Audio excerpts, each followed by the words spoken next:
Today we're going to talk about bad acting and good acting, using 4 scenes from recent films and TV shows.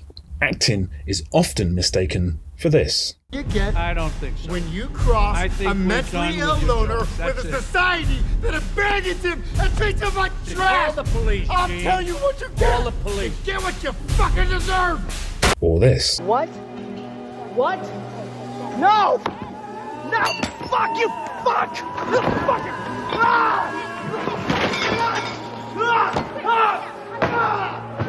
Both are Oscar-winning performances. Oh boy. But there are different types of acting. Loud. Soft. Quiet.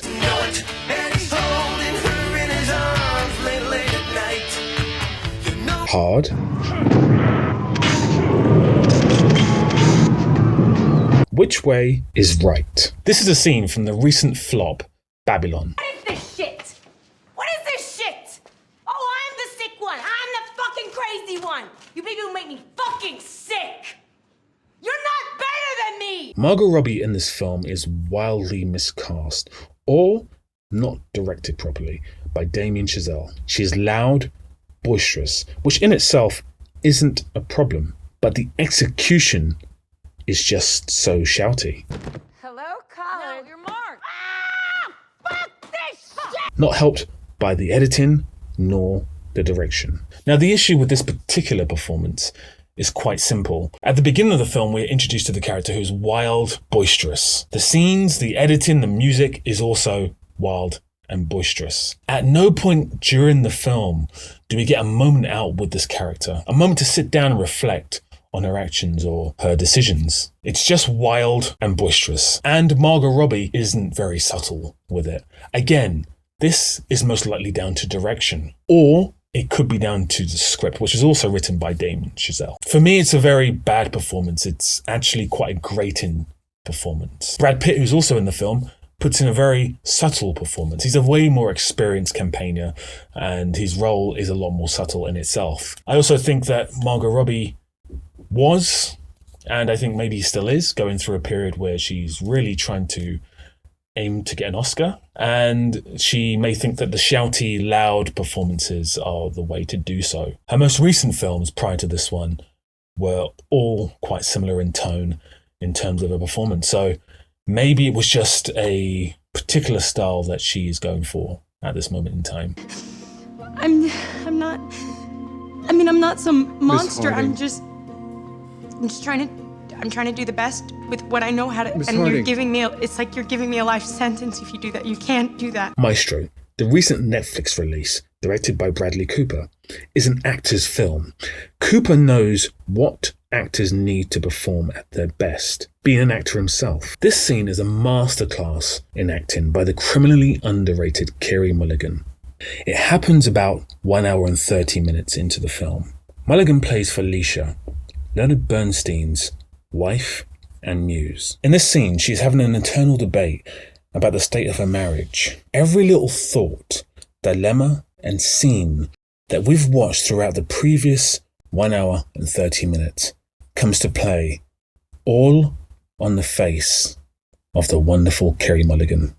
He has a crush on Mendy, and he wants me to introduce them. I believe every single little emotion she's portraying here. Her acting takes me back to every single scene that she's been in prior to this, and how this has come to a head when she's making this dramatic decision that she has to make. Look at me now. Who's the one who hasn't been honest?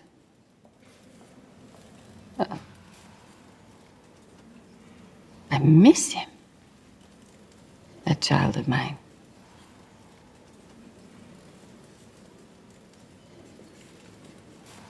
Any questions? Is absolutely incredible acting and puts Carey Mulligan as the forerunner for this year's Best Actress nod at the Oscars. Blonde, released in 2022, is a much maligned film by the Australian director Andrew Dominik, who has struggled to hit form since his masterpiece, that is the assassination of Jesse James by the coward Robert Ford. The film depicts the life of the troubled, blonde Marilyn Monroe, played by Ana De Armas. We're going to disregard her accent, which clearly isn't right for the role. She is trying, but her thick Cuban accent is still quite present. It's just studio publicity. Oh, they're awful. We're also going to disregard how she looks. She doesn't quite look like Marilyn Monroe, but really when it comes to biopics, it's almost irrelevant. So neither of these two things are totally important. However, in a number of scenes, her performance is untamed, wild, and much like Margot Robbie in Babylon, quite shouty. Not to mention, there's hardly a scene where she isn't crying or whimpering or whatever emotion close to that you can think of. Much like Margot Robbie's performance, it's a performance that screams, "I want an Oscar," but doesn't have any levity, any nuance, or, like Mulligan, any elegance. Every actor's instinct would naturally be to play a scene to its fullest. However, if you see Mulligan, she's absolutely internal in her acting. She's drawing back. Most films are not filmed chronologically. So for an actor, it can be quite challenging if you're filming the last scene on day one, or if you're filming the first scene on the last day. Which is why it's very important to keep in mind the emotion of the character and what point of the film we're at when the actor is filming their scenes. I can naturally assume that Mulligan's scene was not filmed at the right time when the film takes place. So she had to think about all the emotions and all the history of the character prior to the scene, which makes her performance even more remarkable. And finally, we'll look at this scene from the TV show Euphoria. The character Rue Bennett is a drug addict. She's played wonderfully by Zendaya. Zendaya leaves nothing to chance here. Her performance is absolutely fearless. Having worked on a lot of feature films, I can tell you firsthand, a lot of actors are concerned with how they look on screen. They're hugely concerned by their aesthetics. They don't want to look too bad.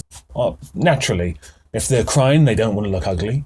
If they're in a scene that's quite glamorous, they want to look as glamorous as possible. You see, ultimately, as an actor, your performance is going to be captured and played for the rest of your life. So you need to make sure that how you're portrayed on screen by not just yourself, but also by the team working behind the camera is exactly how you want it to be portrayed. And therefore, there's a lot of vanity that comes on board when you're acting in a film.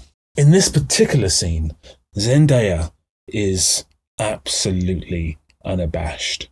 No makeup, tears, anger. She's not a nice character at all. And if you compare her to her other performances in many other films where she's more glamorous, or even her modelling, this is a complete 180. And, as I said before, is a remarkable performance. You're probably gonna have to be a fucking neurosurgeon or maybe an astronaut, because if not, then mom is 0 for fucking 2, and that means that it might actually just be her fucking fault. Bruce. Yeah, that means maybe she actually fucked up. Okay, that's Being enough. fucking honest. That's enough. Don't fucking touch me. Don't fucking touch me. You wanna hit me? Shut Do the it. fuck Hit me. up! I know you want to get the fuck off of me. Don't you fucking touch her. So, what makes a good performance? Well, nuance is obviously very important. Understanding the character and understanding the scene. If you look at the scene from Euphoria, it is a magnificent performance from Zendaya, but look at her scene partners. They are also doing some heavy lifting. In the film Maestro, it's not just Carey Mulligan that is fantastic. Bradley Cooper's doing wonderfully. Maya Hawke's doing wonderfully as well. It really is a film, as I said, for actors. That's what I think. The idea. It's like that Richard Chamberlain movie that we saw last week, and he said, how could I ever compete with the man that you think I am? Thank God I met Dick so I could fucking survive your indecision. Dick Hart. Richard Hart. Yes. Who fucking Yes. died. Who loved me. Who died. Who loved me. Oh, yeah, and he's a corpse now, and I was the one who was a fool waiting outside the fucking hospital for you like an idiot in my truth. Your truth is a fucking lie. Because Bradley Cooper understands what an actor needs to perform. The surprising thing about Babylon is Damien Chazelle typically is an actor's director. If you look at Whiplash, which is by far his best film, both central characters are Oscar-worthy. And of course, J.K. Simmons won Best Supporting Actor, which is why Babylon is a bit of a mystery, because he allows Margot Robbie to go over the top with her performance. If you look at the film Blonde, again, the direction, I feel, is all wrong. And again, this can come from the script, it can come from the actor making decisions that it's too late to turn back on. If we go full circle, Joaquin Phoenix's most recent film, Napoleon, a lot of the character work and decisions were made by Joaquin Phoenix.